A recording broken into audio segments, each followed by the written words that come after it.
घर के पिछले हिस्से में बना हुआ वो छोटा सा बावर्ची खाना सिर्फ ईंटों और चूल्हे का मजमुआ नहीं था, बल्कि समीरा की जिंदगी का मरकज था। वो सुबह पहली अजान के साथ ही आंखें खोलती, खामोशी से उठती ताकि किसी की नींद खराब ना हो, और दबे पांव किचन की तरफ बढ़ती। किचन में दाखिल होते ही वो अपना दुपट्टा थोड़ा सा मजबूती से सर पर जमा लेती, जैसे इस कमरे में आते ही खुद को संभालना पड़ता हो।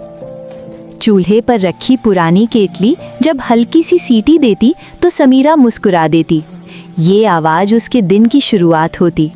एक तरफ आटा गूंथते हुए वो जहन में पूरे दिन के कामों की फहरिस्त दोहराती। नाश्ता, बच्चों के टिफ़िन, सास ससुर की दवाइयाँ, दोपहर का सालन, शाम की चाय और रात का खाना, सब कुछ महदूद बजट में, मगर दिल खोलकर। समीरा एक आम से मिडिल क्लास घर की बहू थी। उसके ख्वाब भी आम थे, घर में सुकून, सास की दुआएं, शौहर की मुस्कुराहट और बच्चों की कामयाबी। मगर इन ख्वाबों की कीमत वो हर रोज़ बावर्ची खाने में चुकाती थी। कभी आटा कम पड़ जाता, कभी तेल ख़त्म होने लगता, तो वो हिसाब लगा लगा कर सालन में पानी बढ़ा देती, मसाले कम कर देती, मगर जायका कभी कम ना होने देती। समीरा, आज नमक कुछ ज्यादा है। जी अम्मा, अगले बार ख्याल रखूंगी। दिल में मगर एक कांटा सा चुभ जाता। वो जानती थी कि नमक ज्यादा नहीं, शायद जिंदगी का बोझ जरा भारी हो गया था। उसका शौहर आरिफ एक प्राइवेट कंपनी में मामूली सी नौकरी करता था।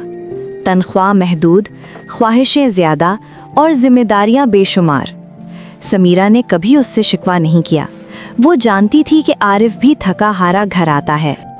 जब वो रात को बावर्ची खाने में बैठकर अगले दिन के लिए सब्जियां काट रही होती तो आरिफ दरवाजे से झांक कर कहता, समीरा, रहने दो, कल कर लेना। कल बच्चों का स्कूल है, आज ही बेहतर है। बावर्ची खाना उसके लिए सिर्फ खाना पकाने की जगह नहीं था, ये उसका इतराफी कमरा था। वहीं वो कभी खामोशी से आंसू पोंछती, कभी दुआ मांगती और कभी अपने दिल की बातें चूल्हे की आंच से कह देती। जलती हुई आंच उसे याद दिलाती कि मुश्किलात में भी गर्मी रखनी होती है, वरना खाना कच्चा रह जाता है। महीने के आखिरी दिन सबसे मुश्किल होते। फ्रिज में सब्जियां कम, अलमारी में दालें नाप तोल कर रखी जाती।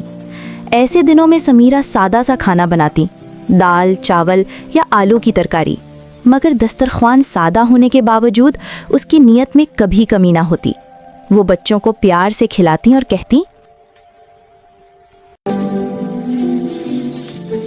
देखो, सादा खाना सेहत के लिए अच्छा होता है। एक दिन सास की तबीयत खराब हो गई।